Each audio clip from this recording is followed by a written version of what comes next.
Muchas gracias, colega. En primer lugar, quiero saludarlo a todos los participantes. Agradecer al Grupo Insur por invitarme y compartir algunas experiencias hoy día. Eh, Soy el ingeniero Dimas Alberto Quintanilla Melgar, egresado de la Universidad Nacional San Cristóbal de Huamanga, con estudios de maestría y producción animal en la Universidad Nacional Agraria La Molina.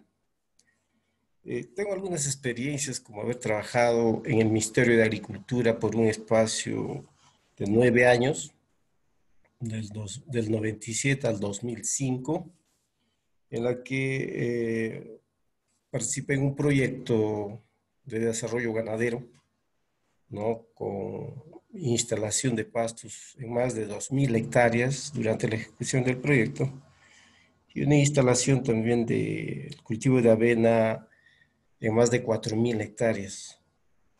Asignamos animales en módulos, más de 1.000 vacas, ¿no? Constituimos la cadena productiva de lácteos acá en el departamento de Ayacucho, en la cuenca de Huamanga y Cangallo, ¿no? Y esas experiencias un poco que me conlleva a realizar estos cursos. Actualmente soy docente de la Universidad Nacional San Cristóbal de Huamanga en el curso de pastos y forrajes. Bien, el tema es conservación de pastos y forrajes. Se ve como una alternativa de complementar los sistemas de pastoreo en zonas altoandinas. Eh, Actualmente, la producción de forraje se ve limitada en la región altoandina por el cambio climático y los factores medioambientales, a que el productor no dispone de suficiente pasto para alimentar sus animales, y como una alternativa que se viene ya desarrollando desde el 97 en estas zonas altoandinas de Ayacucho, ya se practica lo que es la conservación de heno y la conservación en ensilado, principalmente para zonas altoandinas.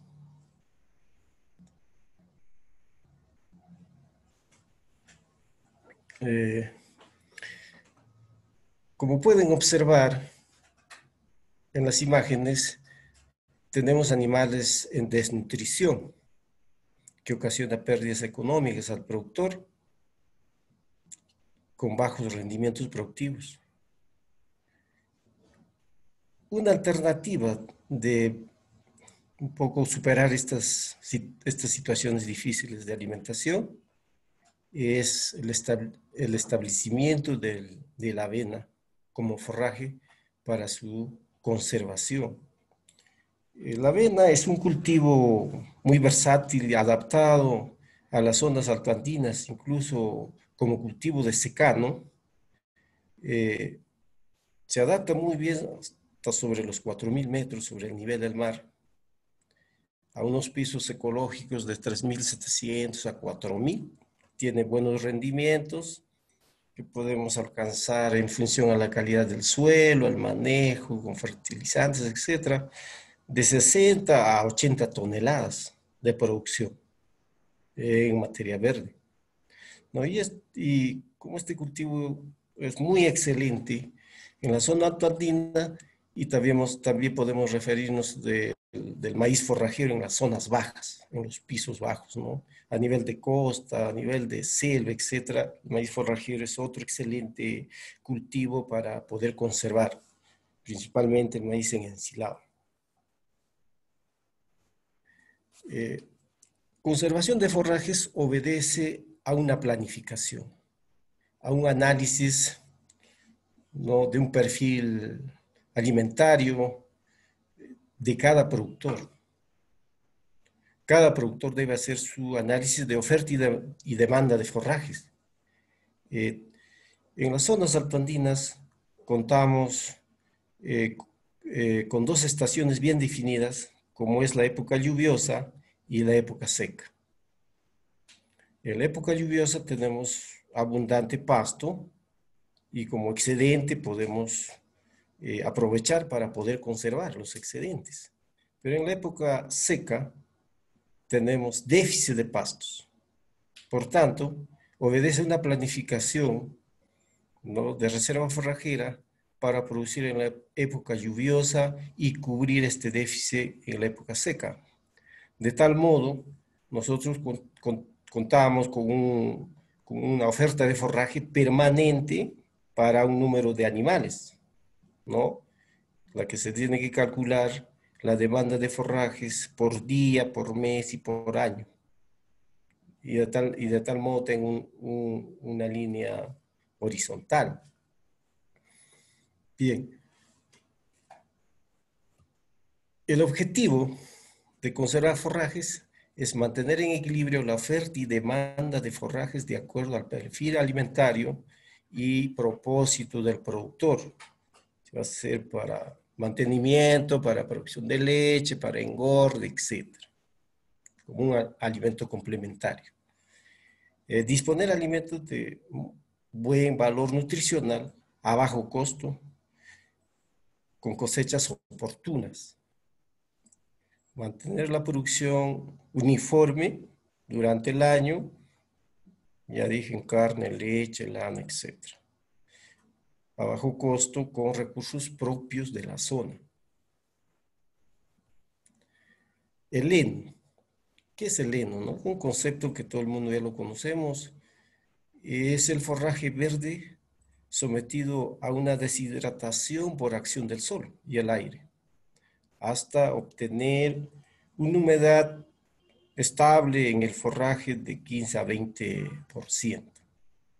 Bien, para las zonas altoandinas también es necesario tener un programa de cultivo de avena, ¿no?, como complemento del sistema de pastoreos en pastos cultivados, teniendo en consideración la calidad del suelo, los factores medioambientales de la zona, etc.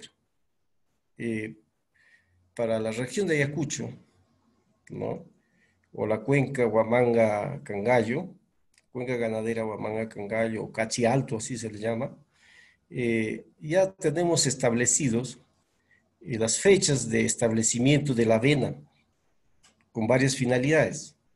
Una de las finalidades es obtener semilla, y las fechas de siembra debería establecerse a partir del 15 de octubre, ¿no? De tal modo, alcance su madurez fisiológica de la semilla cuando ya las lluvias se están retirando y inician las bajas temperaturas. Una segunda fecha de siembra es a partir del 15 de noviembre hasta fines de noviembre o quincena de diciembre, se debe cultivar o se debe programar con la finalidad de obtener ensilado de avena. Y una tercera fecha es en diciembre. Durante el mes de diciembre se podría establecer con el objetivo de obtener heno de avena, ¿no? Principalmente me refiero a lo que es el cultivo de avena. Los factores que van a determinar la calidad del heno no va a ser las especies forrajeras, que podrían ser gramíneas o leguminosas. En este caso podemos establecer un cultivo de una asociación simple de avena y arveja o vicia, para mejorar la calidad. El estado fenológico del corte oportuno también va a garantizar una calidad adecuada del forraje conservado. El proceso de deshidratación, que debe ser en un tiempo prudencial, ¿no? Y el estado de conservación, que más adelante vamos a ver cómo el estado de conservación afecta la calidad del heno. Y nosotros podemos observar acá la figura de que según el desarrollo morfológico de la planta, se va incrementando la acumulación de materia seca, y a medida que va madurando la planta, va a bajar también la proteína bruta, y así como los minerales. Entonces tenemos que ver una fecha oportuna de corte. En este caso, para la avena, es el grano, inicios de grano lechoso, ¿no? Y vamos a encontrar un equilibrio entre la materia seca y el porcentaje de proteína en el forraje. Procesos de nidificación. Los procesos son pasos muy cortos en los que nosotros podemos establecerlo adecuadamente: el corte, el secado, el traslado y el almacenado.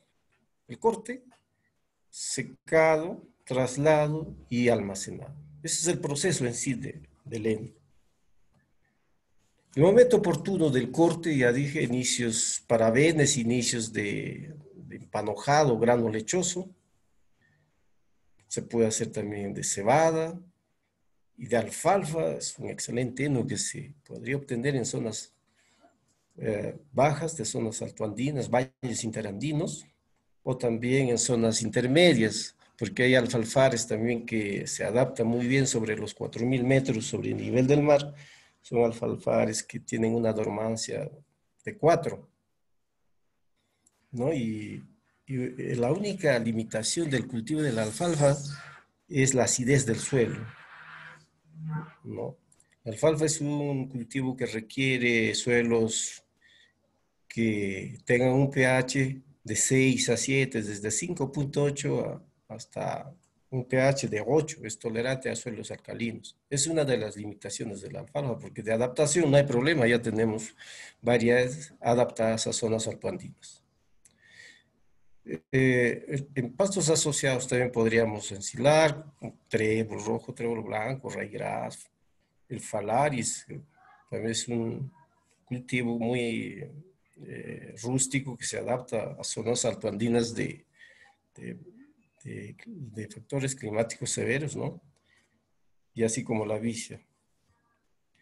El corte, el corte se podría hacer, ¿no? Desde pequeños productores lo podrían hacer hasta con guadaña, con motocultores, etcétera, ¿no? El proceso de secado es la deshidratación del forraje. Hemos dicho que podríamos obtener en el menor tiempo posible. Podemos tener una deshidratación, un secado natural, artificial. El secado natural es por acción del sol. Y el secado artificial lo podríamos realizar en secadores, ¿no? Y esos secadores tienen que estar manejados mediante el manejo de evacuación del aire caliente y el ingreso de aire frío. En estas imágenes podemos observar en los andenes de Cusco, ¿no? Ya tienen un secador, ¿no? Con andamios principalmente para heno de alfalfa, porque la alfalfa en el momento de secado hay mucha pérdida de las hojas y la calidad del forraje está en las hojas, ¿no? Podemos secarlo también así en gamillas o tendidos en el suelo o en caballetes o en rumas también, ¿no? Cuando es alfalfa.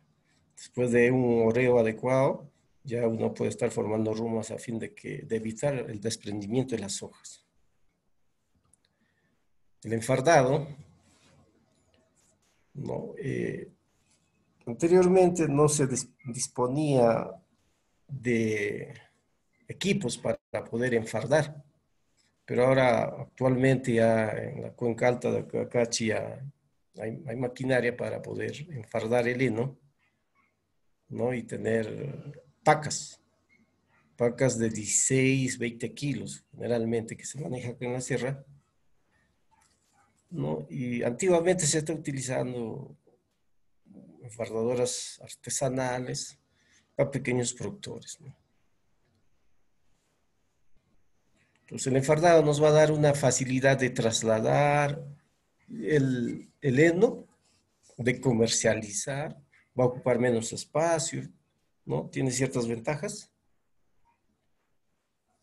El traslado, hay que tener cuidado con el traslado a fin de evitar la pérdida de las hojas, ¿no?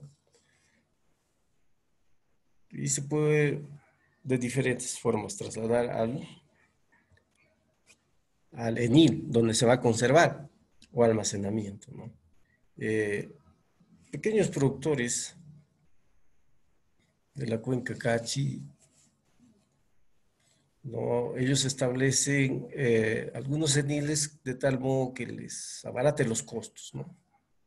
Un techo de plástico con residuos de rastrojo sobre el plástico, etcétera, ¿no? Eh, Esta es una forma de almacenamiento tipo parva, o piros lo llama, ¿no? Eh, es una forma más económica de almacenar cerca al campo de pastoreo, etcétera. Eh, una desventaja es de que hay más pérdida de forraje con respecto a un enil con techo, ¿no? Bueno, hay otras formas que las parvas o piruas deben estar protegidas, ¿no? Protegidas de los animales, ¿no? O almacenar bajo eniles, ¿no? Como pacas o heno suelto, ¿no?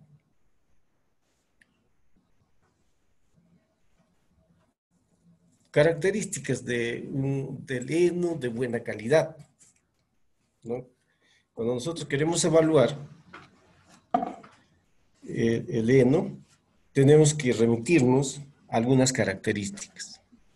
El color verde, ¿no? Como se observa en la imagen, el heno debe mantener un color verde, alto contenido de hojas adheridas al tallo, tallos flexibles, no debe tener mal olor, olor agradable para los animales, ¿no? Y también se podría hacer una evaluación fitosanitaria, eh, una evaluación de mohos y hongos. Cuando nosotros conservamos o enfardamos el forraje con mayor cantidad de humedad, de todas maneras va a haber, se va a elevar la temperatura y se va a ver un enmohecimiento al centro de las pacas, ¿no?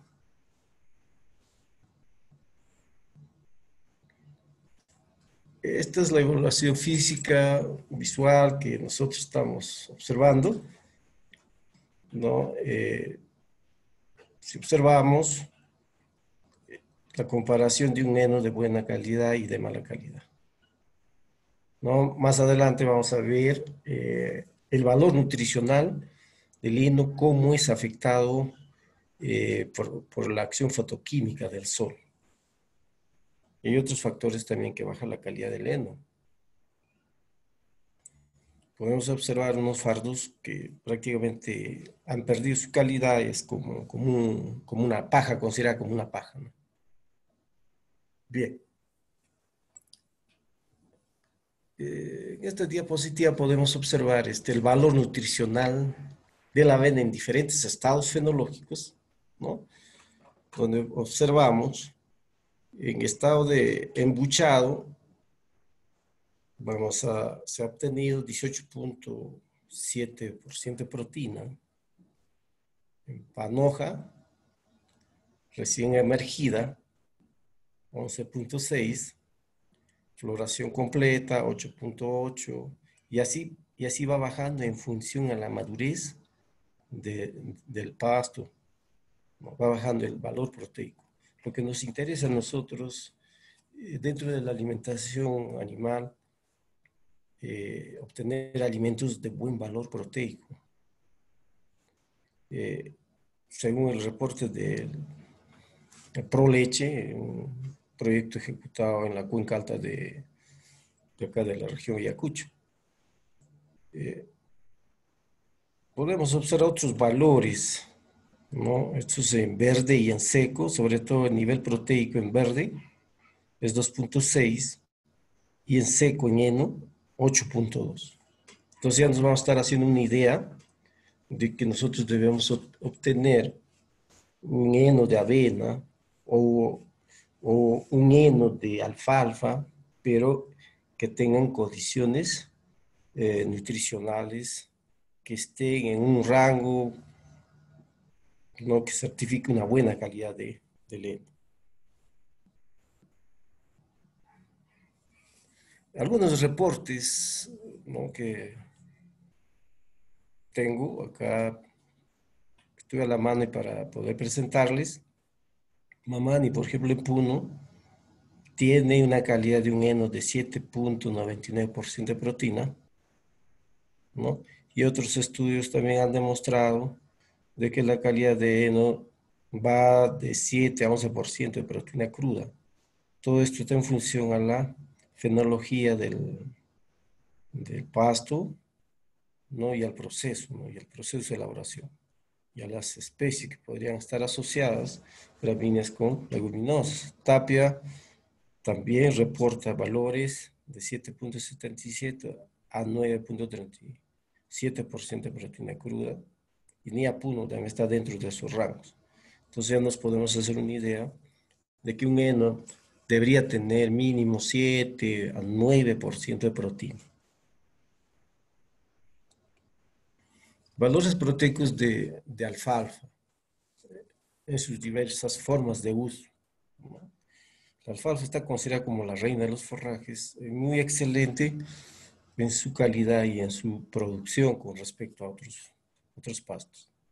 En ensilado hay un contenido de 30% de proteína, en heno 16, casi 17% de proteína, en harina 16%, en pel 16,5%, en cubetas, que últimamente ahora se acostumbra a estar preparando cubetas o fardos en cubetas, 15,80% de proteína, y dentro de las hojas y tallos, ¿no? Los valores son de significancia, ¿no? En las hojas se encontraba 24% de proteína y en el tallo 10,7% de proteína. Lo que nos hace indicar o entender es de que el forraje que nosotros vamos a preparar debe conservar las hojas para darle una buena calidad. Huertas también hace un reporte ¿no? del nivel proteico en heno de alfalfa de 17,5%.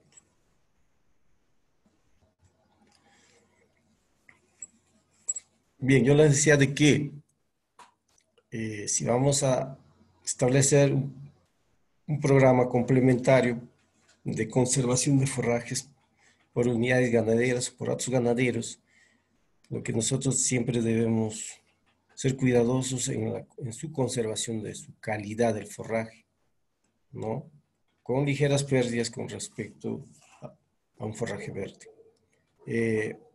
El Ministerio de Agricultura para el 2016 o 15, no recuerdo muy bien,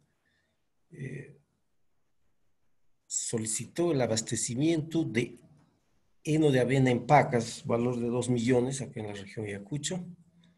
Por tanto, en los términos de referencia, hacía referencia sobre el valor proteico un rango de 7 a 8. Se presentaron todos los productores altoandinos, ¿no? Varios productores se presentaron a cubrir esa demanda de pacas de heno. Y bueno, algunos productores enviaron a un análisis de calidad del heno con los siguientes resultados.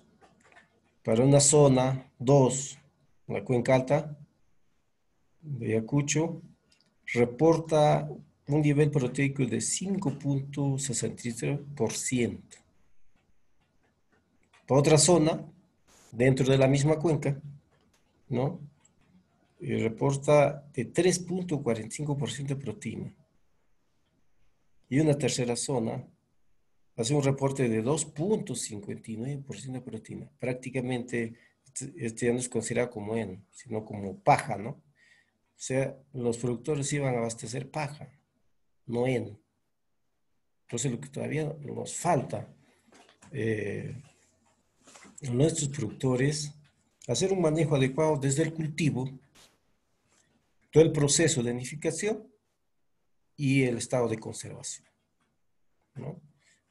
Esto es prácticamente, acá estamos viendo que está tomando muestras un colega especialista en nutrición para su respectivo análisis, ¿no?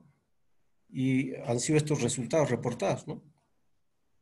¿No? Tomados las muestras por el especialista en nutrición animal, el ingeniero Wilber Quijano. Como pérdidas de la calidad del heno, pues pueden sumar varios aspectos. Pérdida por acción fotoquímica, como observamos, las pacas están expuestas demasiado tiempo al sol, entonces hay una pérdida de las provitaminas o carotenos, ¿no? También puede bajar la calidad del heno cuando se ha sometido varios días desde secado y se ha desprendido las hojas también, ¿no?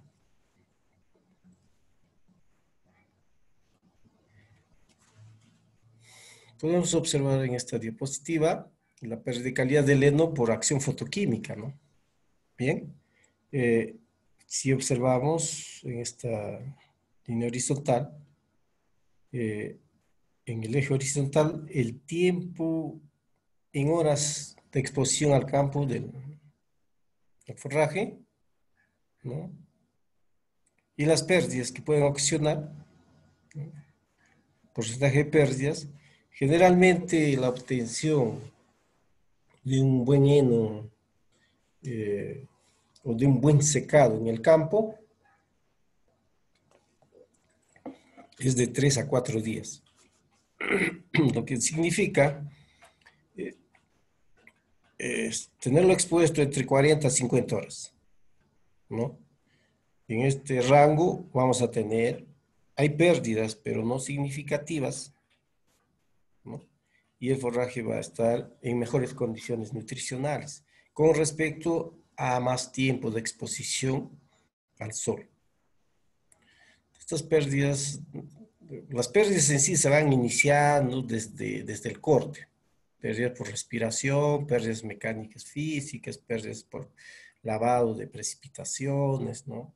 Ya hemos hablado sobre la acción fotoquímica, o cuando el heno tiene mayor de 20% de humedad, va a haber recalentamiento o enmohecimiento, ¿no?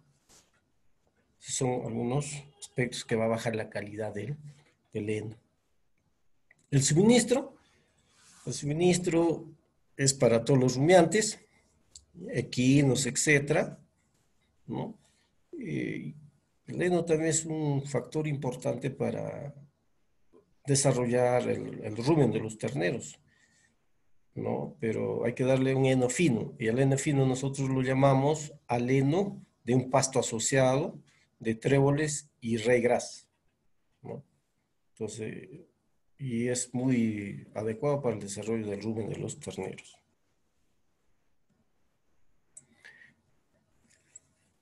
Este es el sistema, eh, un sistema de alimentación a base de pastos cultivados, de raygrass y tréboles, ¿no?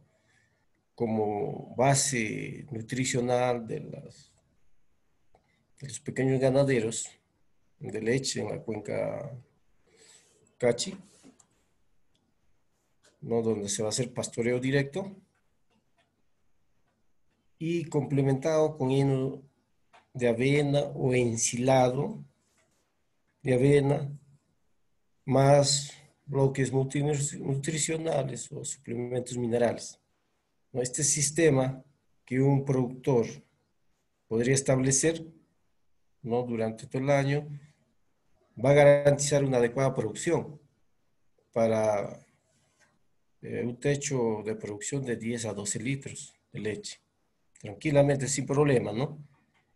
Sino que hay que hacer un programa de nidificación para 6 meses, qué extensión, y otro programa que incluya lo que es ensilado, igual para complementar el resto del año, ¿no? En épocas lluviosas, la utilización del heno de avena es excelente para reducir el timpanismo. antes del pastoreo, se debe suministrar a los animales el heno y evita de que el animal ingrese al campo con un apetito mucho más voraz, ¿no? Y produzca el timpanismo, ¿no? Se ha reducido bastante, ¿no? Con el heno, los problemas de timpanismo. Inicialmente, cuando iniciamos en el proyecto, a trabajar en el proyecto ganadero, hemos tenido fuertes problemas de timpanismo, ¿no? Alta mortalidad de timpanismo porque los ganaderos todavía no sabían manejar, porque todo es cuestión de manejo, ¿no? Y una vez que hemos implementado con el heno de avena, se ha reducido ese problema de mortalidad por timpanismo. Entonces, acá podemos observar un esquema de alimentación en pastoreo. Este esquema de alimentación en pastoreo es del ex Vaso Velarde, en Pampas Tayacaja, ¿no? En Tablica. Inicialmente en horas de la mañana se les suministra a los animales, ¿no? En horas de ordeño, suministro de, ¿no? Luego pasa al pastoreo racionado, donde hay pastos de buena calidad, ¿no? Aproximadamente 8 horas en campo. Luego se hace el segundo ordeño con bloques multinutricionales o concentrado, adición de concentrado, ¿no? Luego los animales ingresan a un pastoreo libre a otro campo, ¿no? De un forraje un poco ya, ya pastoreado, donde va a pasar durante la noche, ¿no? Entonces, es un sistema que el productor debe establecer. Yo he podido observar a, a, a la mayoría de los ganaderos en la cuenca Cachi hacer un pastoreo muy reducido. Los animales salen a las 10, 11 de la mañana y están retornando a las 3, 4 de la tarde. Entonces, si nosotros podemos calcular el consumo de alimento, no ha sido lo suficiente y no garantiza una buena producción. Entonces, lo que el productor todavía hay que insistir un poco en que el animal debe estar el mayor tiempo posible en pastoreo. Eh, Podemos también un poco referirnos al al costo de un kilo de heno, al costo de producción de un kilo de heno.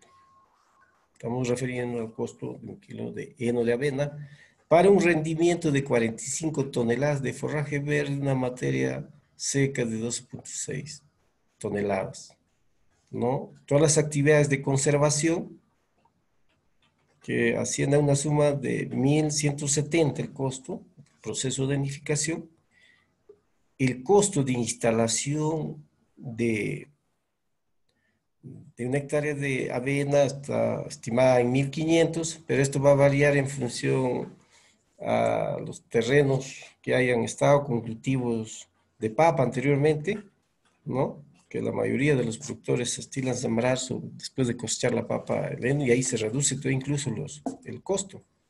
O en algunos terrenos roturados, pero tienen que estar bien preparados.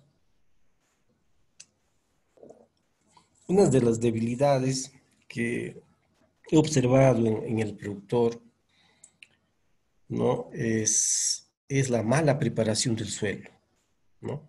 La mala preparación del suelo y la mala asignación del terreno para pastos cultivados, ¿no? Y los otros terrenos de buena calidad le dan a otros usos. No debe ser debemos de cambiar esa actitud para establecer un pasto asociado o un cultivo anual como heno. Se tendría que escoger los mejores suelos, ¿no? Para un pasto asociado que va a establecerse entre 6, 8, 10 años, dependiendo su manejo, no le vas a asignar un suelo poco profundo, de mala calidad, y todos los resultados serán también bajísimos en la producción de biomasa. Bien. Se ha obtenido para el 2012 un costo de 0,21 céntimos. Y el otro reporte también, un reporte por el proyecto ProLeche, monitoreado estaba por los suizos, y reportan un costo de 0,24 céntimos por kilo de heno.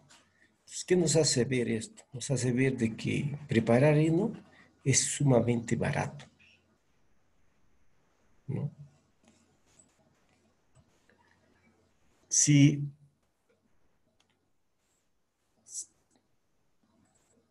vamos a ver el costo de alimentación en pastoreo y complemento con heno de avena. Para hacernos una idea cuánto nos cuesta alimentar una unidad animal, ¿no?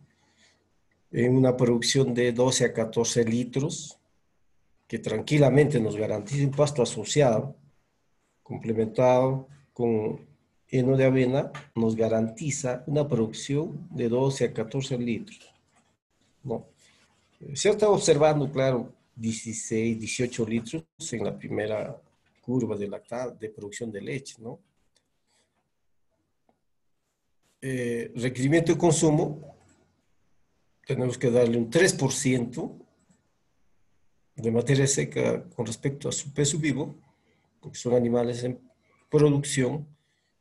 Tenemos que darle buena alimentación también para un poco cubrir los gastos energéticos con los factores medioambientales, ¿no?, que se presentan en la zona andina.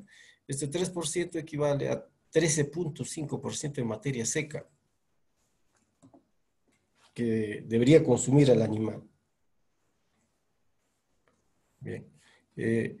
Una proporción de alimento por día, tenemos heno, tenemos pasto asociado, entonces a razón de 2/3, ¿no? De 2/3 de suministro de pasto asociado, de pastoreo pasto asociado, que estos 2/3 hacen 9 kilos de materia seca, 1/3 de alimento en volumen de heno de avena, que va a ser 4,5 kilogramos de materia seca, ¿no?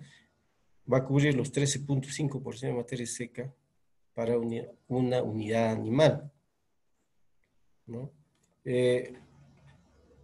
Utilizando la regla de reglas de tres simples, vamos a obtener qué cantidad de forraje va a consumir, ¿no? Considerando que pasto asociado tiene 22, 23, 24% de materia seca. Eso depende, es relativo en función a su madurez fisiológica o de su estado morfológico. Entonces debería consumir 39 kilogramos de forraje verde o pasto asociado, que para alcanzar este consumo requiere mayor de 8 horas de pastoreo en campo al animal.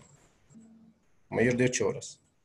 Bueno, considerando el comportamiento animal, rumia, caminata, va a ir a tomar agua, etc., se estima más de 8 horas. Lo que yo quiero indicar de que en nuestra cuenca no se está haciendo un buen pastoreo, un tiempo adecuado de pastoreo de los animales. Es mucho más reducido.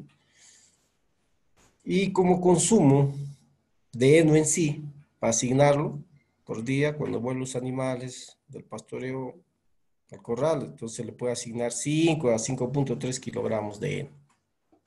Bien. Como conclusiones, podríamos considerar establecer un programa de conservación de pastos para un año, ¿no? Cada productor tiene distintas unidades animales, tiene diferentes extensiones de terreno. El uso del heno nos permite mantener la producción todo el año, disponer de alimento de buena calidad a bajo costo. Y esto está relacionado, el bajo costo nos está indicando, está relacionado con el costo, ¿no?, de consumo por día para una unidad animal. Calculado, el costo de producción de forraje verde, ¿no? Está entre el kilo de forraje verde de pasto asociado, está entre 0.3 a 0.03, 0.04, en algunos de los casos está 0.045 céntimos por kilo de pasto. Consumiendo 39 kilos, nos estaría costando 1.56, no solo 0.56, barato.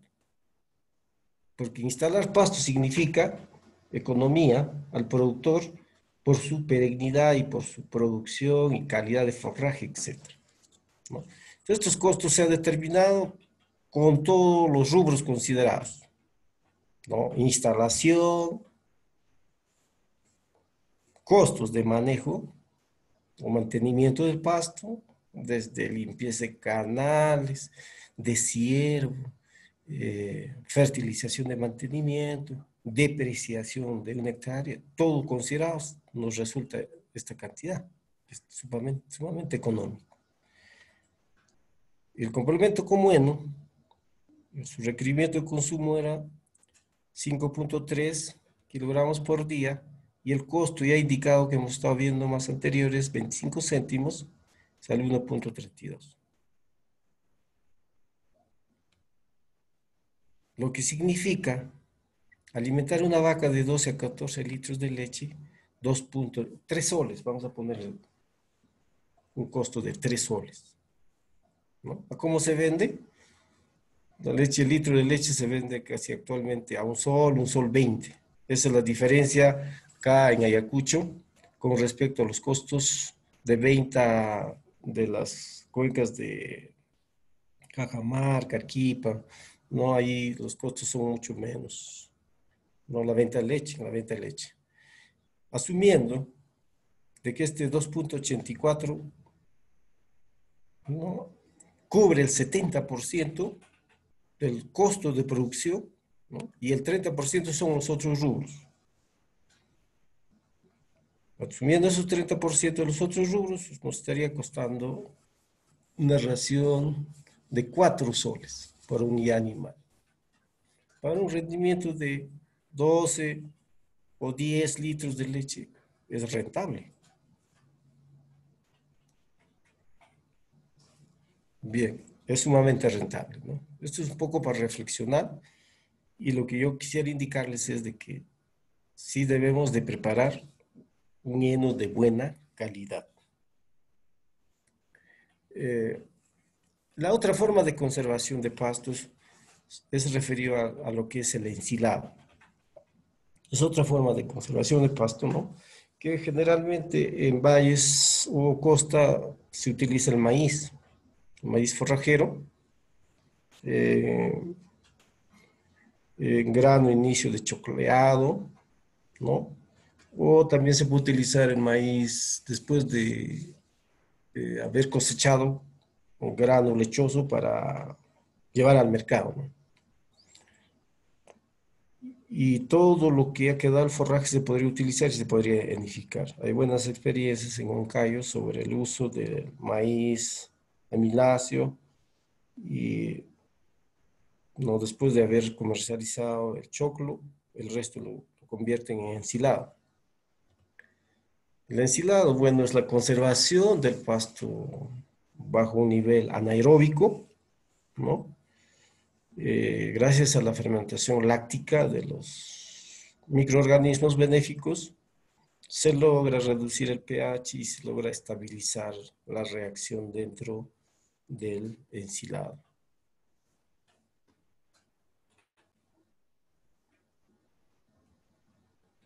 El objetivo es similar al del heno: conservar forrajes con un mínimo de pérdidas de nutrientes, mantener una buena palatabilidad para los animales, evitar la producción de sustancias tóxicas dañinas para la salud del animal, y se requiere de cierta experiencia para su preparación. Requerimientos para elaborar el ensilado. Todo esto obedece también a un programa o a una planificación para poder conservar el forraje en ensilado, dependiendo del tiempo, de la extensión, etcétera, la disponibilidad de maquinarias como segadoras, picadoras, tractores para remolque o camiones para el traslado, etcétera. Todo tiene que estar presupuestado. El requerimiento del ensilado para suministro, ¿no? De cuántos kilos requerimos preparar, ¿no? De acuerdo a las unidades ganaderas que uno dispone o que el productor dispone, para luego establecer una capacidad del silo. ¿Cuál va a ser la capacidad del silo? ¿No? La extensión necesaria de forraje a cultivar, uso de aditivos, plásticos para hacer el sellado del silo, la mano de obra, que es bastante importante, y algunos otros necesarios que se tienen que utilizar en la elaboración del ensilado.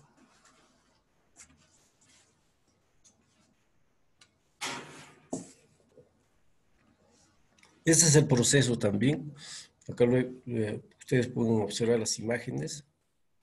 El proceso del ensilado es el corte.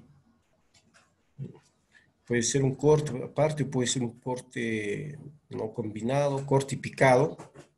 ¿No? Acá en este caso que observamos en esta imagen es ya un corte y picado, ¿no? Luego se traslada con el cambio y se hace la compactación, ¿no? Para luego sellarlo y la otra fase sería de apertura a suministro, ¿no? Este es el proceso de ensilado. Aparentemente simple, pero se requiere de cierta experiencia. De igual manera, se tiene que considerar el estado fenológico del forraje que tenemos para ensilar. Dentro de esto, uno de los aspectos importantes es el contenido de materia seca en el forraje, ¿no? En la edificación no hemos visto la importancia del contenido de materia seca, ¿no? Porque es un indicador en grano lechoso, en espigamiento, etcétera. Pero para tener grandes volúmenes de ensilado y que tienen un costo mucho más que el heno, entonces se tiene que tener una buena relación entre la humedad y la materia seca.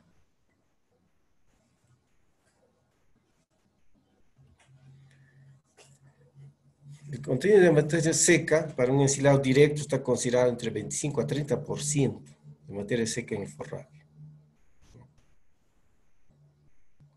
En algunos forrajes, en el ensilado de alfalfa, la alfalfa tiene, en función a su estado de madurez, tiene 20-22% de materia seca, ¿no? En plena floración. Y eso se va incrementando un poco, pero va a perder calidad. Entonces, lo que se requiere en el ensilado de alfalfa es incrementar la materia seca mediante un presecado, un premarchitamiento, a fin de elevar la cantidad de materia seca, ¿no? En enolajes, es un enfardado directo, ¿no? Un segado y un enfardado directo, pero también se tiene que ver lo que es el contenido de materia seca, más o menos está a más de 40% de materia seca que tenga el forraje, ¿no? Y, ¿no? La fermentación se fundamenta formando, ¿no? Por los microorganismos anaeróbicos para acidificar a menos de 4 de pH.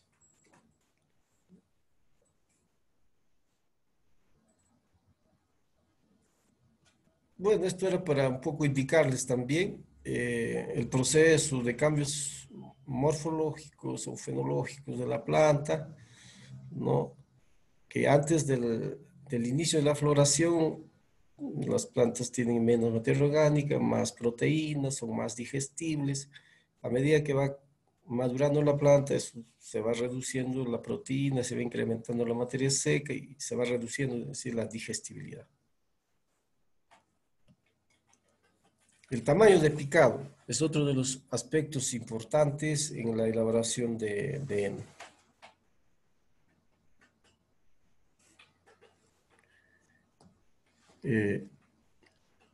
El picado nos va a permitir una buena compactación, va a favorecer la fermentación, ¿no? Y esto nos va a permitir tener un buen sustrato de buena calidad. Para avena podemos hacer un picado entre 3, 5 a 10 centímetros de longitud. La avena tiene una estructura del encañado mucho más frágil, fácil de compactar con respecto, por decir, al maíz, ¿no? El alfalfa ya tiene tallos endurecidos, mucho más duro que una avena, entonces pues, el picado puede estar menos incluso que de la avena, entre 1 a 2 centímetros de longitud. Y en maíz, ¿no? Puede estar todavía mucho menos, incluso de 1 a 2 centímetros de picado. ¿No? El tamaño de picado nos va a permitir realizar una buena compactación y una buena extracción del aire, ¿no? El llenado. Luego del picado viene el llenado, o el traslado a los silos. Y la técnica de llenado es en esta forma, en pendiente, a fin de que el camión o los tractores tengan facilidad de compactar, y en cada estrato que se va acumulando, ¿no? Del sustrato en el silo, se debe compactar. El sustrato debe estar en una capa de 40 a 60 centímetros, ¿no? De llenado en el silo, y luego ingresar a compactar, y a ese nivel de compactado también podemos utilizar aditivos. Algunos aditivos que puedan favorecer la fermentación, inhibir algunos microorganismos no benéficos, etcétera, o aditivos absorbentes, ¿no?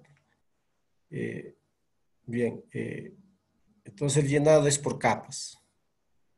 Llenado de una capa, compactación, aditivo, nuevamente una capa, ¿no? Compactación, aditivo y así sucesivamente hasta llenar la capacidad de todo el silo.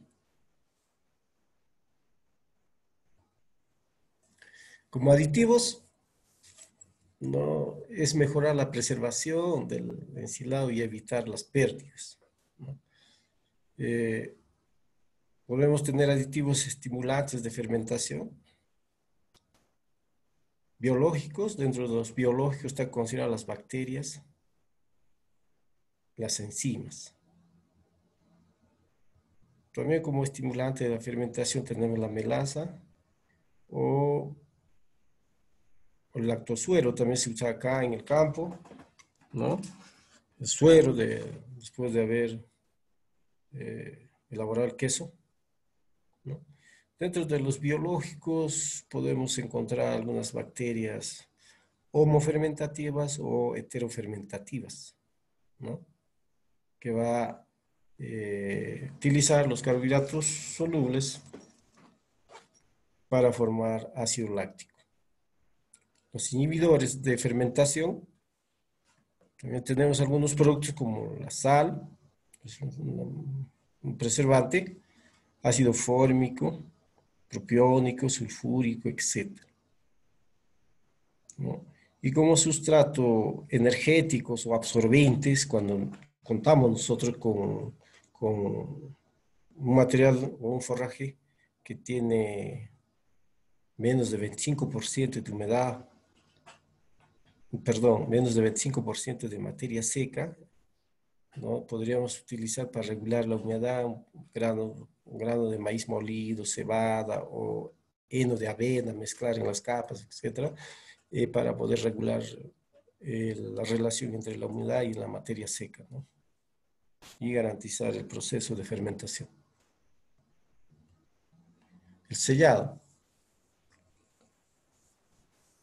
El sellado del silo, hemos dicho que el proceso de ensilado es la fermentación anaeróbica, ¿no? En un aspecto hermético, donde no ingresa el aire ni el agua, ¿no? Tiene que estar sellado a fin de favorecer una adecuada fermentación. Todos los tipos de silos tienen que estar sellados, ¿no? Proceso de fermentación del ensilaje.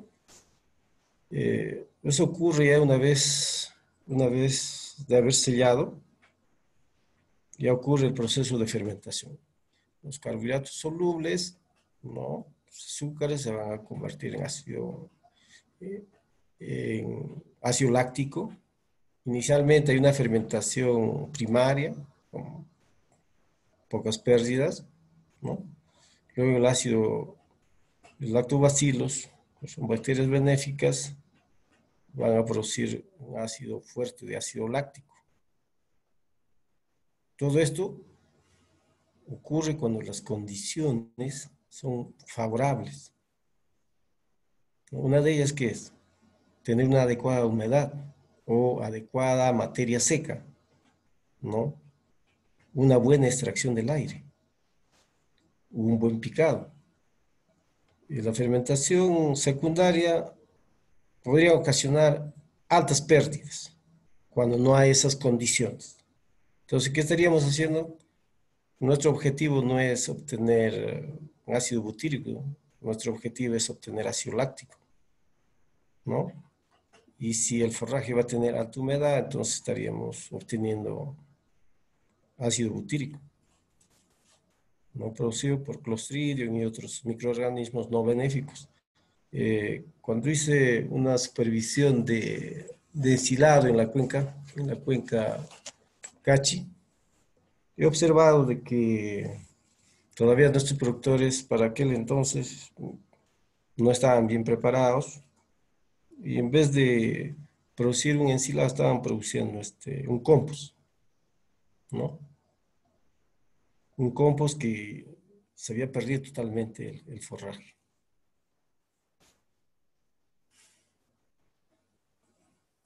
Los cambios que ocurren dentro del silo ya cuando está sellado, ¿no? La pérdida por respiración de la calidad del forraje se inicia desde el corte, por acción de la respiración y enzimas a nivel de las células del vegetal. Es por eso de que en la preparación del ensilado debe demandar el tiempo más corto posible, ¿no? ¿Qué tiempo debemos cubrir todo un silo? ¿No? Si utilizamos un tractor, dos tractores, más mano de obra, etcétera, tiene que estar ajustado de acuerdo a la dimensión de los silos. Bien. Luego, inicialmente, una vez sellado en el silo, hay una fermentación acética, ¿no?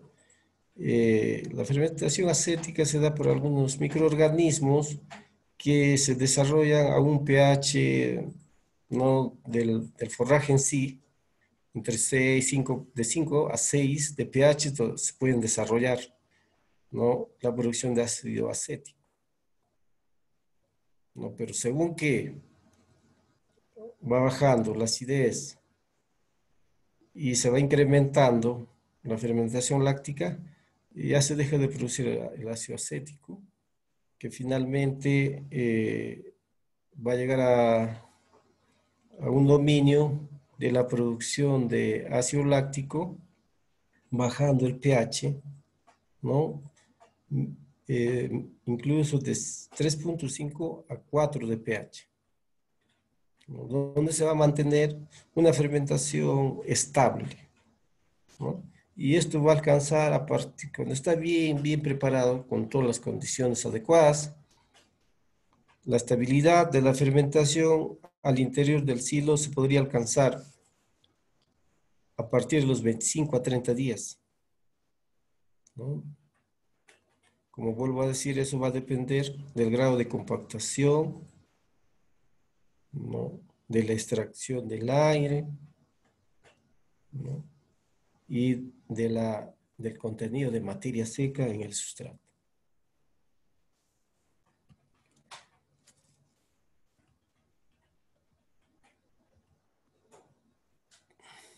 ¿Qué es lo que va a ocurrir dentro del ensilado? ¿Qué es lo que va a ocurrir? Cambios químicos, donde va a haber mayor pérdida de azúcares, ¿no?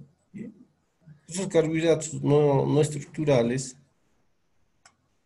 se van a convertir en ácido láctico. Van a ser utilizados por los microorganismos y se convierten en ácido láctico. El nivel de proteína va a haber poca pérdida, por eso que siempre analizar los reportes de calidad de un ensilado con el material original, hay una variación de 2% de proteína, ¿no? Es para decirles de que si el maíz chalero inicialmente tuvo 9% de proteína y un ensilado bien preparado vamos a tener 7,5, ¿no? De proteína. No es tan significativa la pérdida proteica, ¿no? Eh, el pH, en función al tiempo de fermentación, va a descender, la que va a evitar el crecimiento de los otros microorganismos no benéficos, que van a producir ácido acético, ácido butírico, ¿no? La formación de amoníaco, etc. Con el pH se reduce, ¿no? Se reduce la población de los microorganismos no benéficos.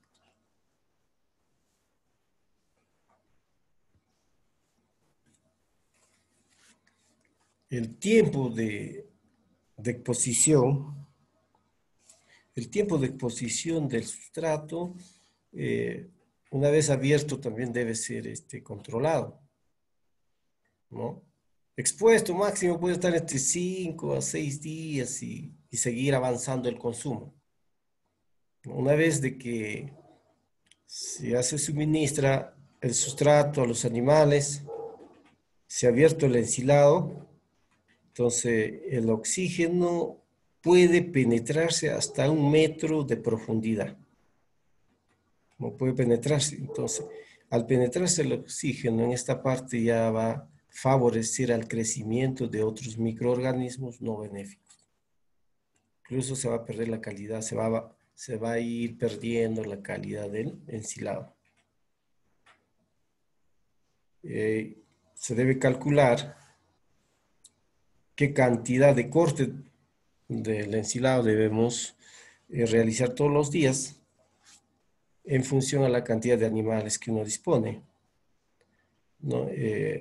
Una vez abierto el ensilado o el silo, ya no se puede volver a tapar o sellar nuevamente, ¿no?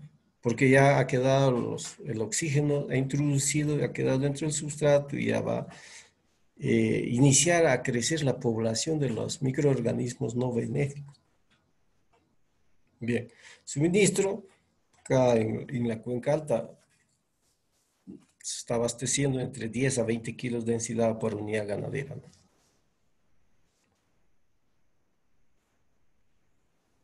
La capacidad del silo, es necesario de que un productor conozca qué capacidad tiene el silo, ¿no? ¿Qué capacidad tiene? Es un silo tipo trinchera, ¿no? Con una base mayor de 5 metros, una base menor de 4 metros. Siempre la base menor va a prestar un talud o una diferencia de 1 metro menos que la base mayor. Altura es variado, puede ser de 1,2, 1,5, 2 metros, ¿no? De altura. Y la longitud también es variable. Con esta fórmula podemos obtener estas dimensiones, cuántos metros cúbicos de capacidad tiene. Hemos calculado, tiene 86,34 metros cúbicos de capacidad este silo con estas dimensiones, ¿no? Acá podría indicarle el área de cultivo requerida para llenar este silo. Se tiene que calcular, ¿no? Se ha calculado, tomando en consideración los desperdicios, ¿no? El porcentaje de desperdicio que se ocasiona en corte, traslado y en el momento del proceso de ensilado, se ha calculado de 1.5 hectáreas para llenar esta dimensión de un silo, con un rendimiento de 45 toneladas de forraje verde por hectárea, ¿no? Requerimiento, se tiene que calcular cuántas unidades ganaderas tenemos o unidades animal, llevados a unidades animal. Una unidad animal es que tenga un peso metabólico de 450 kilos. Una unidad ganadera puede ser variado, mayor o menor en peso, etcétera. ¿No? Y está calculado para alimentar 6 meses en la época de estiaje de julio a diciembre. ¿No? Un suministro en función al cálculo anterior que hemos visto en materia seca, que requería 5.3 de heno en materia, no, 4.5 en materia seca de heno, ¿no? Llevando eso, se requiere, o sea, llevando eso para complementar, en vez de darle heno, pastoreo, complementarle con ensilados, requiere más o menos 30 kilos. El costo de producción, ¿no? El costo de producción es un poco más alto que el heno, ¿no? Su año, el 2017, reporta haber obtenido heno de avena a 0.44 céntimos por kilo, es en ensilado sin aditivos. En un ensilado con aditivo Netrusure, el 1%, ¿no? Incrementa los costos. El uso de aditivo incrementa los costos a 0.62, ¿no? El ProLeche, un proyecto ProLeche en la cuenca alto de acá de Ayacucho, también reporta un costo por kilogramo de ensilado 0.42 céntimos, elaborado con un aditivo al 0.6% de sal. Y como podemos observar, tiene un poco más costo que el heno de avena. Los tipos de silos. ¿Qué tipos de silos nosotros podemos confeccionar? O vemos que hay silos tipo parva, tipo trinchera, búnker, torre, manga, bolsas, etcétera. No todo está en función a la cantidad de animal, cantidad a suministrar, el tiempo a suministrar, etcétera. Por eso decía, cada ganadero tiene que hacer su perfil alimentario de su hato para establecer una reserva forrajera como complemento de sistemas de pastoreo. Eh, Podemos observar un silo rectangular, silo trapezoidal, ¿no? Un silo vertical, un silo parva, o silo montón lo llaman también. Y otros modelos, silo manga, ¿no? Silos bolsa, ¿no? El silo bolsa es un medio muy adecuado para establecer cursos de capacitación o preparar a los productores, ¿no? Si tenemos una máquina, una pequeña picadora que se puede trasladar muy fácilmente, se hace un picado y los productores participan en, en preparar el silo bolsa. Y una vez que ellos manejen muy bien la calidad del silo que se está produciendo, ya podrían producir en mayores cantidades, ¿no?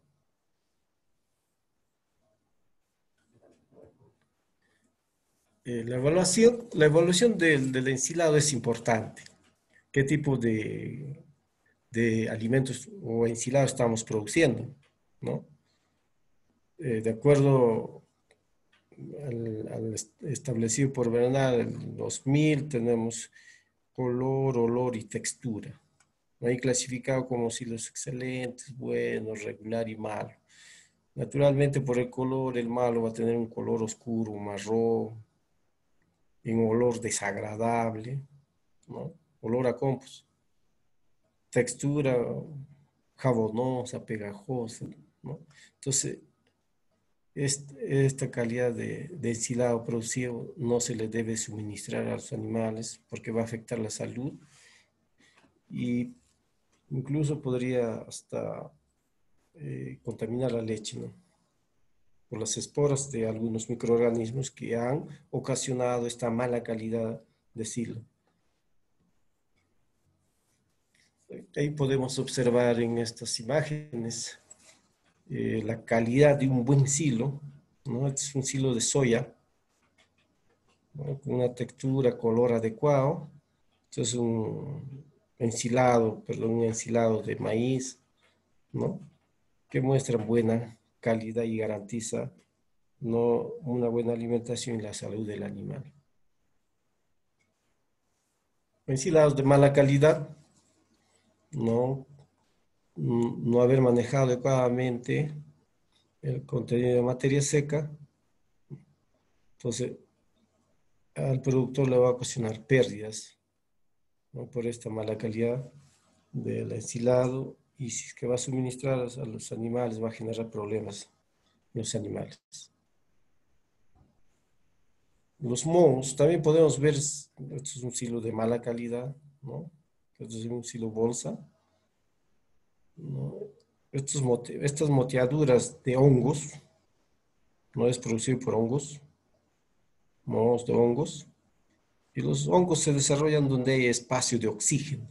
No hubo buena compactación, hubo aire en ese espacio y se multiplicaron ahí porque son tolerantes a las temperaturas, altas temperaturas, son tolerantes al pH bajos los hongos, ¿no? Pero su medio favorable para su crecimiento de los hongos es el aire, el embolsamiento de aire donde se encuentra en todo el sustrato. En algunos de los silos que yo estuve evaluando en la zona antondina, los productores todavía no ven lo que es calidad, ¿no? Lo que ven es tener alimento, no les interesa bueno o mala calidad, pero sí inician a elaborar su ensilado y, y simplemente no lo han picado. Cortaron la avena, lo compactaron y lo sellaron, ¿no? Y acá se ha formado prácticamente eh, por una buena sellada y una adecuada relación de materia seca, probablemente que no hubo una fermentación butírica, pero sí se ha notado más una fermentación acética, más a vinagre ácido, ¿no? Un olor muy ácido, agrio. Un buen ensilado debe tener un olor agradable, afrutado, ¿no? Y, y en algunos de los casos han querido los productores mejorar la calidad del ensilado, incluyendo harina de pescado, ¿no? Bueno, ellos por su desconocimiento, ¿no? Y la harina de pescado es un medio, un caldo de cultivo de otros microorganismos no benéficos. Entonces, cuando revisamos, también tuvieron mala calidad, ¿no? Todos estos aspectos ya se ha estado mejorando. Los mismos productores han estado mejorando en su preparación del ensilado. Acá podemos observar la calidad del ensilado en un reporte por Saldaña del 2018. Ha utilizado lactosuero o suero ¿no?, después de elaborar el queso, a 0%, 3.5% y 7% de suero. Melaza, 0%, 2% y 4% de uso de melaza. Para la melaza, a 0% se ha tenido un valor proteico de 8. Al 2%, 7.95. Al 4%, 8. O sea, no influye mucho, ¿no?, la melaza en el ensilado, en la fermentación del ensilado, ¿no? O sea, en el valor proteico. Hay mucha diferencia. Con lactosuero, no ha encontrado valores de 7.85 de proteínas sin adición. Al 3.5%, 8.1% de proteína. Y al 7%, 8.11% de proteína, utilizando como medio de acelerar la fermentación láctica con suero, ¿no? Y Hay otros reportes también. En alfalfa. Alfalfa es una leguminosa que tiene mucho mayor valor nutritivo que la avena y que el maíz. Reportan haber encontrado 25,2% de proteína, en sorgo 9,4%, en maíz 8,6%.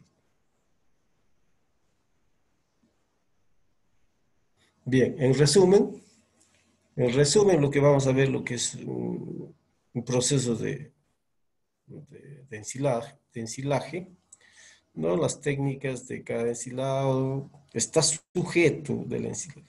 La preparación está sujeta al picado, a la compactación, al sellado, al tiempo de llenado o al premarchitamiento y al uso de aditivos. En el tiempo de llenado quiero referirme de que si es posible, la elaboración del ensilado se debería culminar todo un día, ¿no? Todo un día para evitar pérdidas, ¿no? De la calidad. O algunos autores todavía podría tenerse buena calidad hasta preparar, si son silos muy grandes, si no tienes las herramientas suficientes, un máximo de 3 días, ¿no? Eh, el contenido de nutrientes, ¿no? Está en función a las especies, la variedad y el estado fenológico. De todas maneras, no va a ser igual o mejor que el valor nutricional del forraje original. No es así. Siempre es menos, ¿no?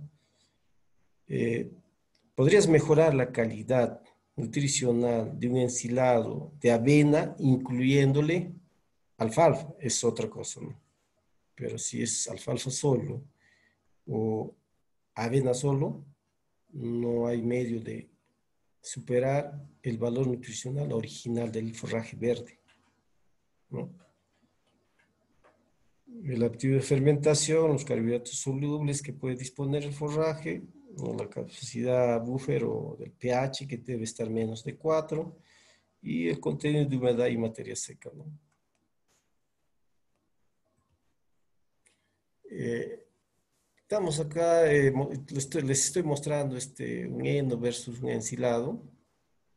Las ventajas de un heno es fácil, ¿no? De elaborar, mucho más simple, que el productor muy bien lo puede elaborar, ¿no? No son indispensables equipos, ¿no? Eh, Mayor facilidad en la alimentación invernal a fin de evitar el timpanismo.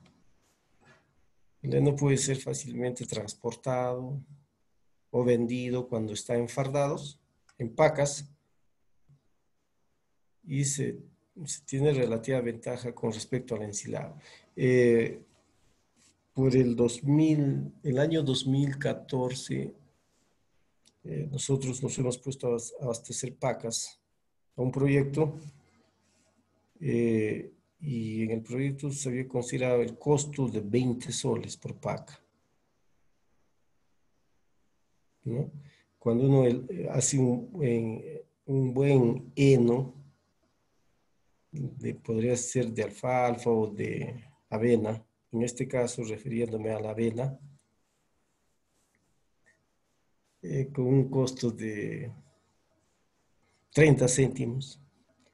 30 céntimos por 20 kilos, ese sería el costo de producción. Y al vender a 20 soles, ¿cuánto por ciento de utilidad tiene? Es más rentable que cualquier otro cultivo, ¿no? Eh, las ventajas del ensilado, se podría almacenar, ¿no? Grandes volúmenes de forraje en espacios reducidos, presenta una mejor palatabilidad o un índice mayor de consumo, se evita el riesgo de pérdida por incendios, ¿no?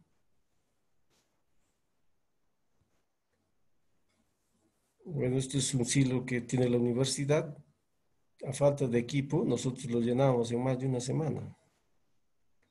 A falta de mano de obra, falta de mano de equipo, etcétera, ¿no? Y ya tenemos un ensilado, ¿no? De mediana calidad, se podría decir, ¿no? Bueno, señores participantes, agradezco la paciencia que han tenido en escucharme. Eh, Está mi correo para cualquier intercambio de experiencias. Lo he hecho muy resumido, muy sucinta, a fin de despertar interés en nuestros productores y en los interesados. Muchas gracias. Eh, con el ingeniero Serapio, no sé.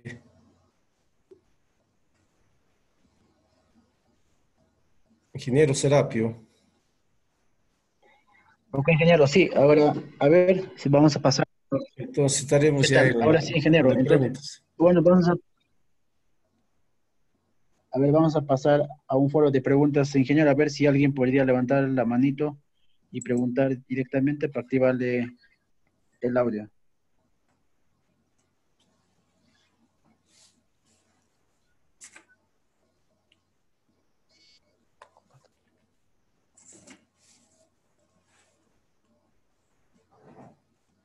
A ver si alguien podría preguntar. A ver, vamos, activen sus audios. Me parece, está bien claro.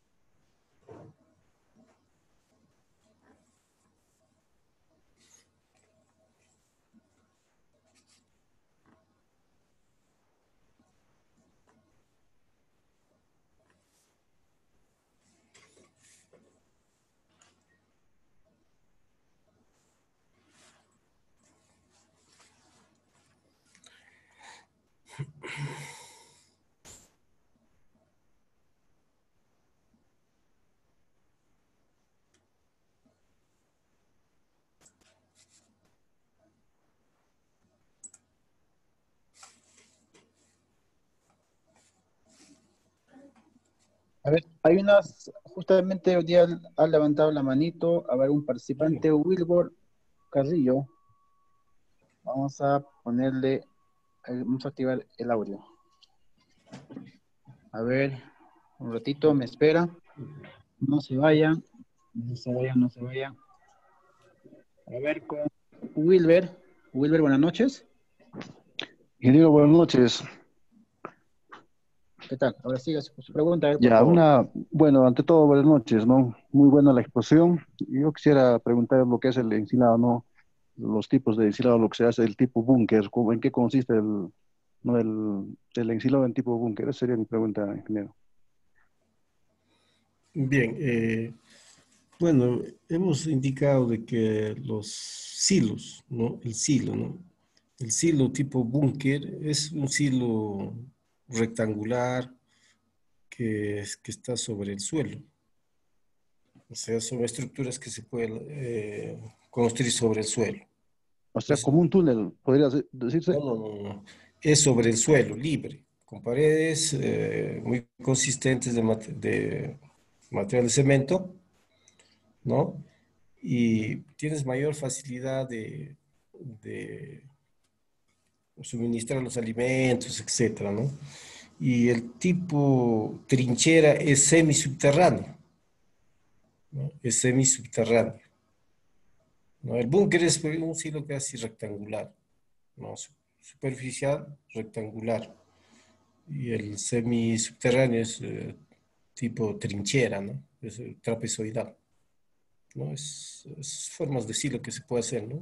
Generalmente en la sierra se hace un silo tipo trinchera, ¿no? Semisubterráneo cavado en el suelo. Eh, A ver, otra pregunta. A ver, vamos. A ver, han levantado la manito cuatro participantes. A ver, con Jeremías Ojeda.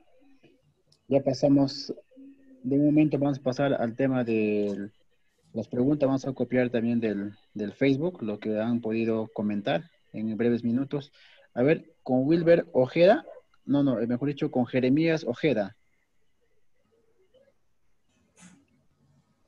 A ver, con Jeremías Ojeda, el audio ya está activado. Jeremías Ojeda, Ingeniero, buenas noches. Agradecido por la exposición. Ok. Quería hacerle una consulta. ¿Me escucha, no?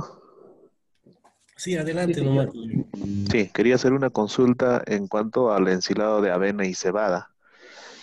Eh, ¿Es recomendable hacer o añadir, por ejemplo, urea o sal?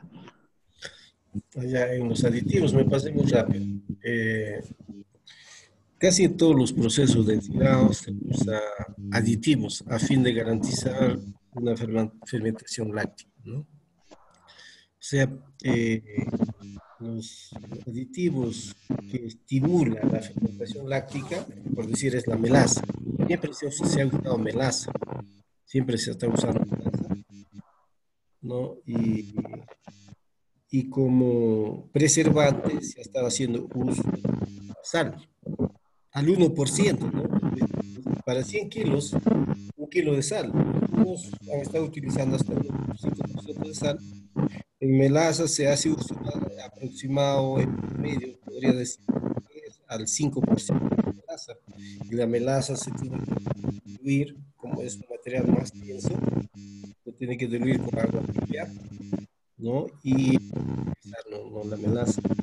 Eh, Mira, la avena y la cebada es, se diferencian, son gramíneas, se diferencian en especie, ¿no?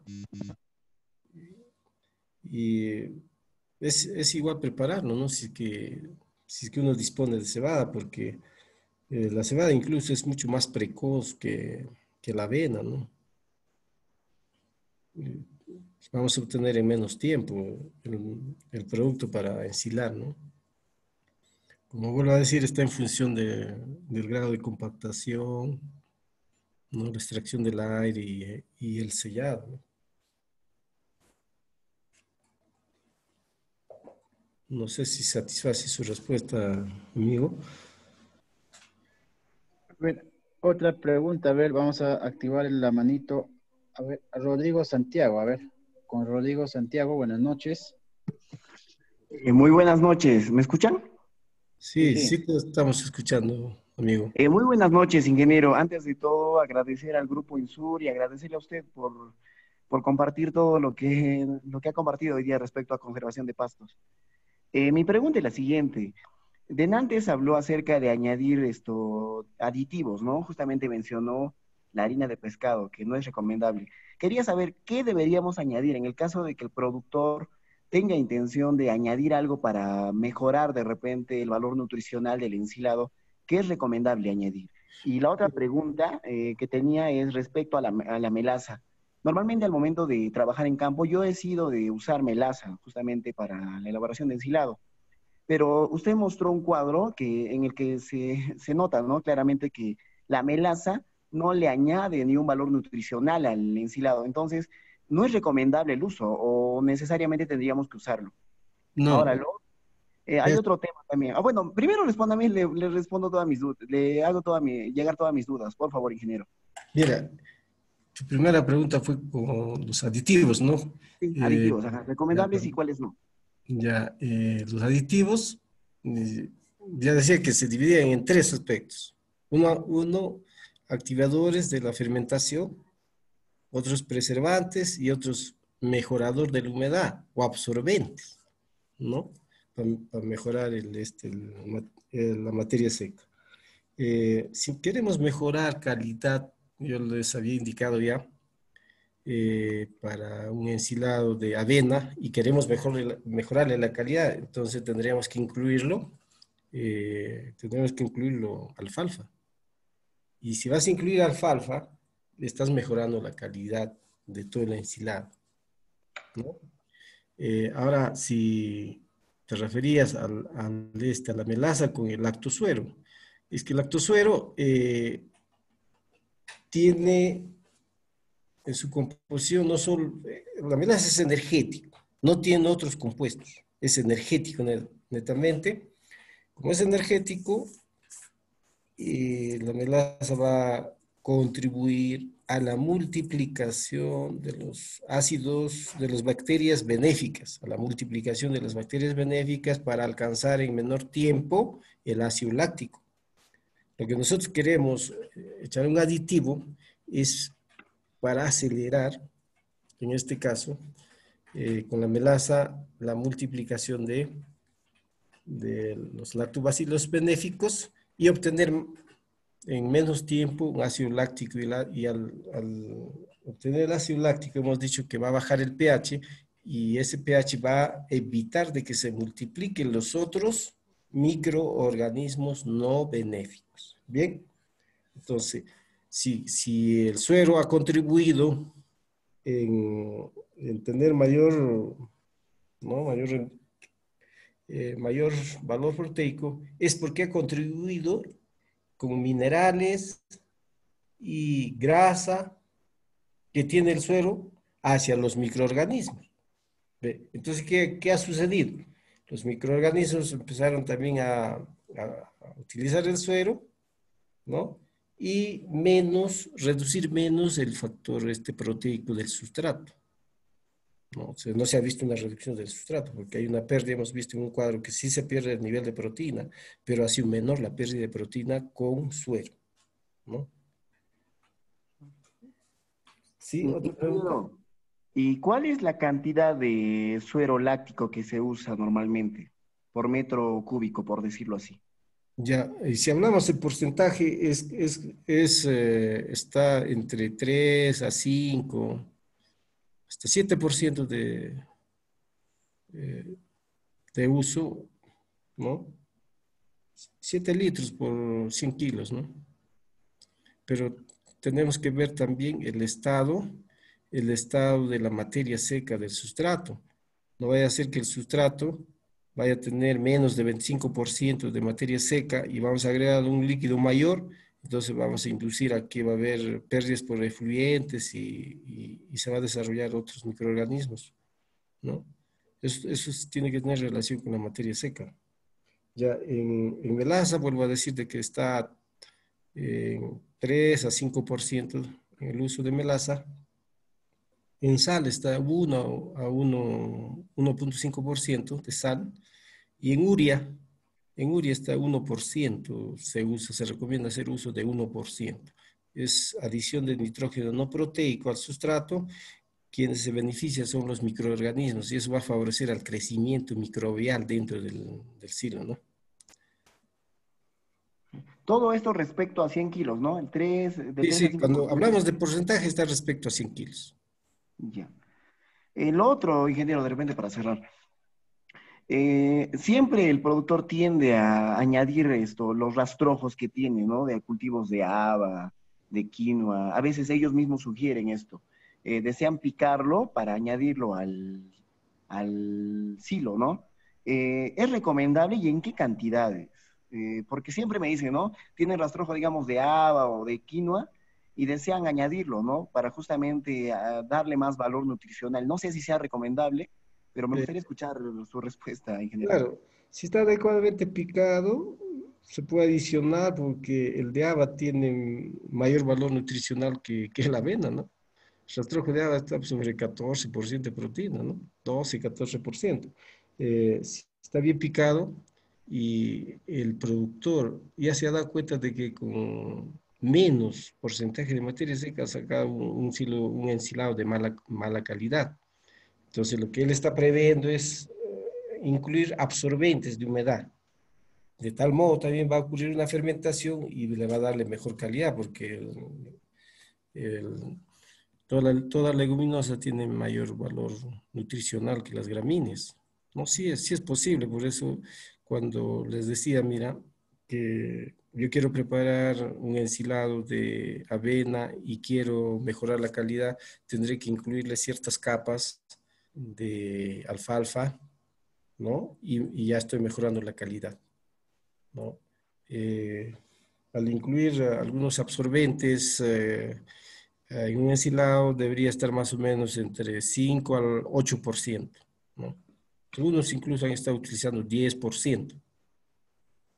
10%. O sea, quiere decir de 100 kilos de avena podría utilizarle un 10% de alfalfa, ¿no? Ah, ya. Ingeniero, normalmente nosotros para ver la humedad exacta que debe tener la avena para el picado, usamos esa técnica, ¿no? De agarrar en la mano y ver en cuánto tiempo, no sé cómo se llama el método, ahorita está en la punta de la lengua, pero no sale. Hay una prueba de Eh, compactación en la mano, ya picado, ¿no? sí, sí, sí, exacto.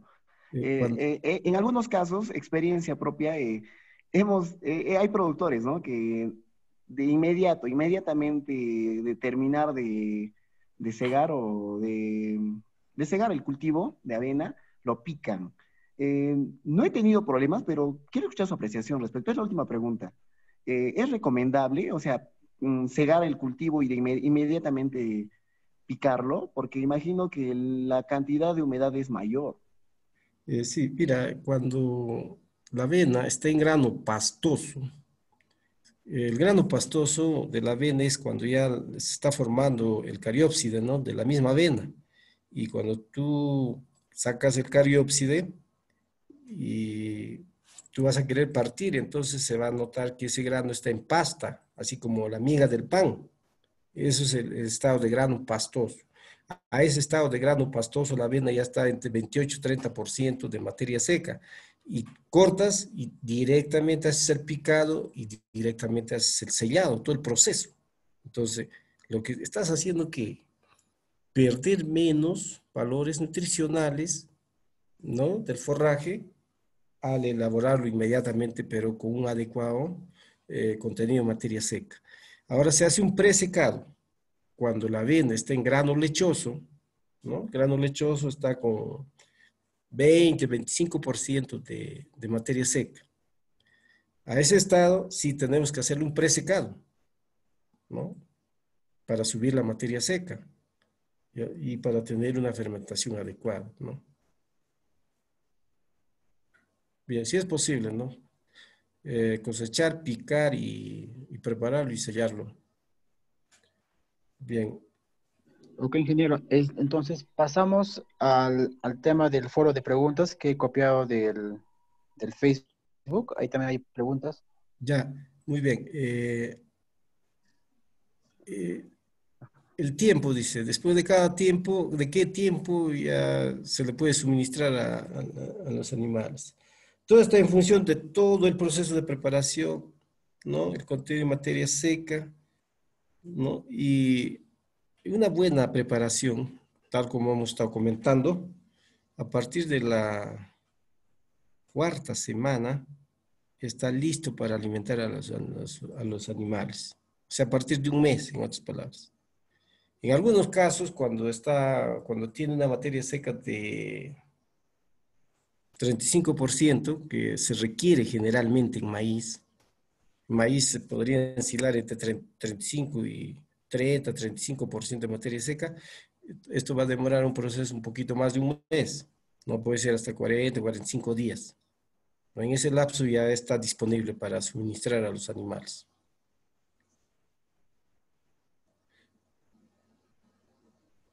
Bien, el silo bolsa, ya viendo la segunda pregunta, el silo bolsa es bueno para un poco adiestrarse sobre la preparación del ensilado y tiene una facilidad de poder trasladarlo y saber cuánto está suministrando, ¿no? Podrías hacer silos bolsas de 50 kilos, etcétera, pero tiene que tener un fondo negro, ¿no? El silo bolsa tiene que tener un fondo negro donde no permita que pase la luz y la fermentación ocurre tan igual como en los otros tipos de silos. No tenemos en el medio, no tenemos bolsas exclusivamente para ensilado, ¿no? Porque bolsas para ensilado debería ser la bolsa al fondo oscuro y a la parte externa blanco. En sí, esos son las bolsas para preparar silos especiales que tenga consistencia al grado de compactación.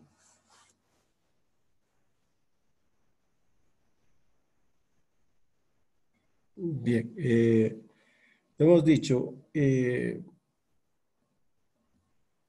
uno de los aspectos importantes, hemos dicho, para el ensilado es el manejo de la materia seca, ¿no? La relación humedad-materia seca. Eh, si vamos a tener, queremos tener un ensilado un poquito con mejor calidad, ¿no? Podríamos cegar en inicios de prefloración, ¿no? Inicio de prefloración tiene mayor cantidad de proteína, pero tiene menos contenido en materia seca. Lo que tengo que someter es a un presecado. Lo que se pierde es el agua, ¿no? Y no se está perdiendo todavía el nivel proteico. Claro que en ese momento del presecado va a haber una pérdida ligera por el proceso de respiración celular mediante enzimas vegetales, ¿no? O sea, la célula todavía no está muerto. La célula está viviente después de que hayas cortado y estás haciendo un presecado, sigue funcionando en las células, en las hojas de las plantas. Entonces sí va a haber una ligera pérdida, pero no va a afectar a las pérdidas del nivel proteico, ¿no? Haciendo un presecado lo que se pierde más es el agua y tener un nivel óptimo de materia seca. Ya hemos dicho sobre el tiempo, sobre un mes, de un mes a 45 días en función a las especies y al grado de picado y a todo el proceso que se debe tener en cuenta, ¿no? Estamos en la pregunta 5, ¿no? O 6. La 5 parece baja un poco.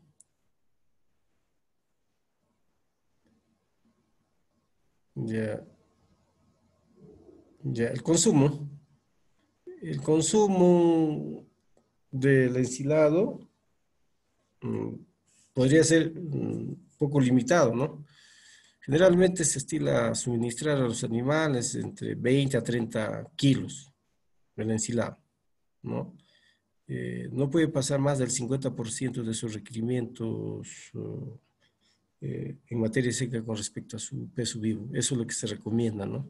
En cambio, en el heno sí podrías pasar, porque podría producir un poco de acidosis ruminal y acidificación de la leche cuando el ensilado tiene algunos sustratos como el ácido acético, etcétera, ¿no? A ver, dice que no es bueno ensilar forrajes que están humedecidos, ¿no? Con restos de lluvia, ¿no? No es bueno. Estás incorporando más humedad.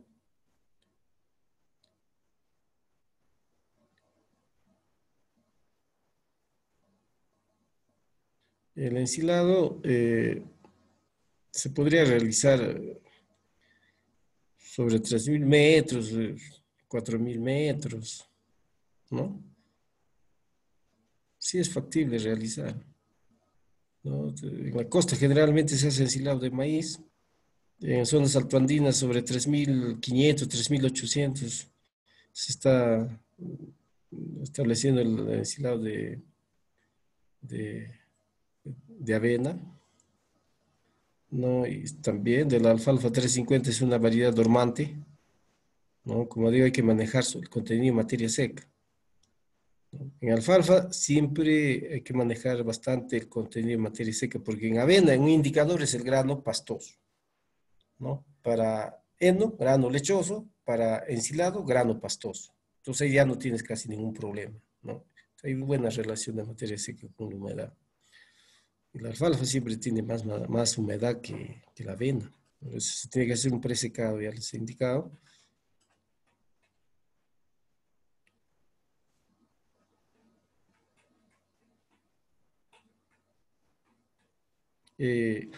Yo estaba preparando, por ejemplo, ensilado de quicuyo.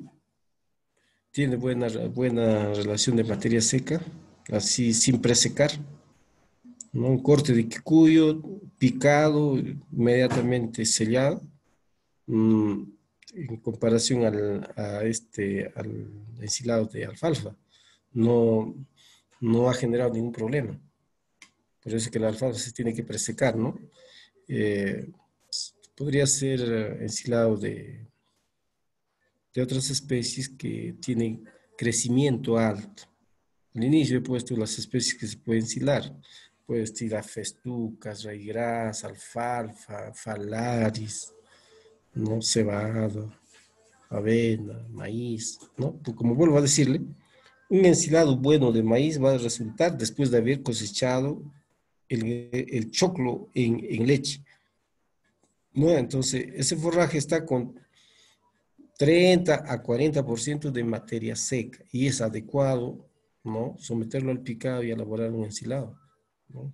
¿Por qué desperdiciar después de haber vendido comercializado el choclo, ¿no? Parece que todas las preguntas han sido ya respondidas, ¿no? Me parece, ingeniero Serapio.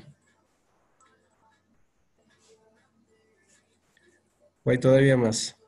A ver, a ver. A ver, la 9.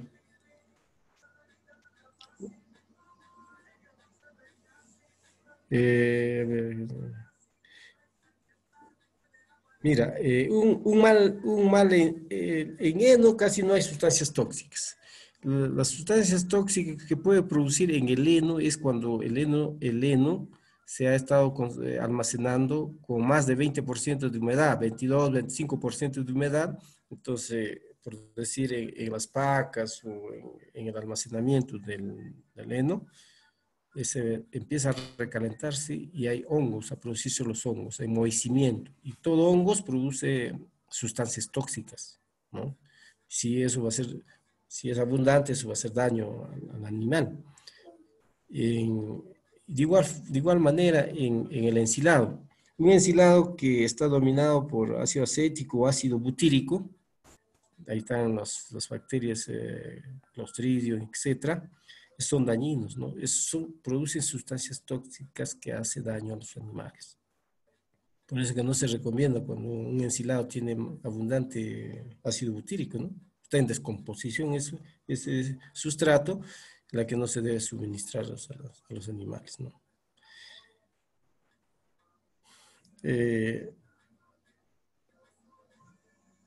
Bueno, ya hemos dicho sobre el uso generalmente en el ensilado de maíz, de avena, etcétera. Sí se hace uso de la melaza, ¿no?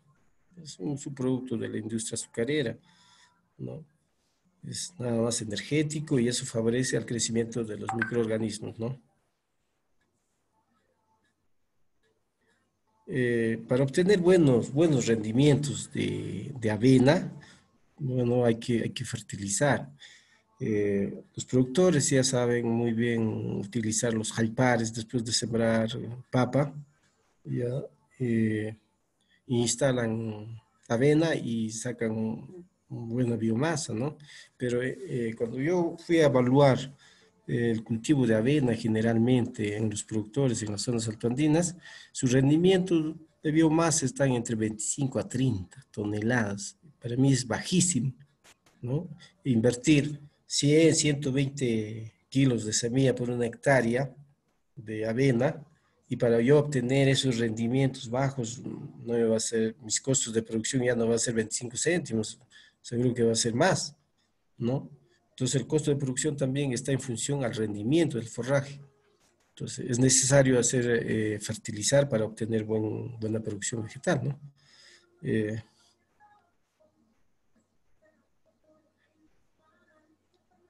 Sí, el dactilas también sí se puede ensilar porque es una gramínea que tiene buen crecimiento, ¿no? Incluso tiene mayor materia seca que los reygrases, el dactilas, ¿no?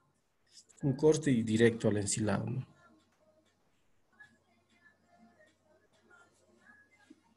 Bien, ingeniero Serapio, parece que ya no hay más preguntas.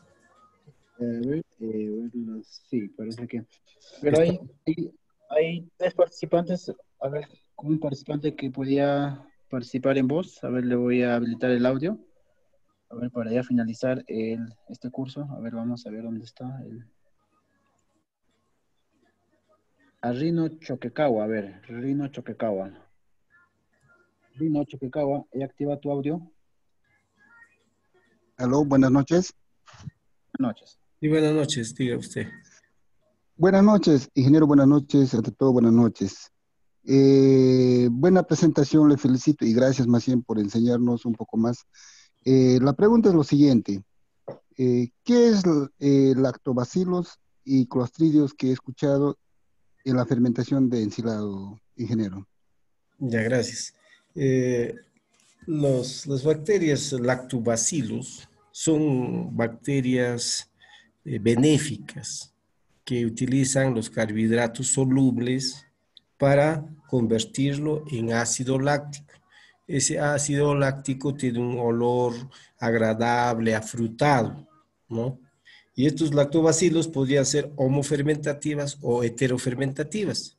Las homofermentativas son bacterias que netamente producen ácido láctico. Las heterofermentativas podrían producir más ácido láctico, pero también podrían producir ácido acético, ¿no? Parece que hay industrias que producen también aditivos biológicos, están considerados como aditivos biológicos, estas bacterias homofermentativas y heterofermentativas, ¿no?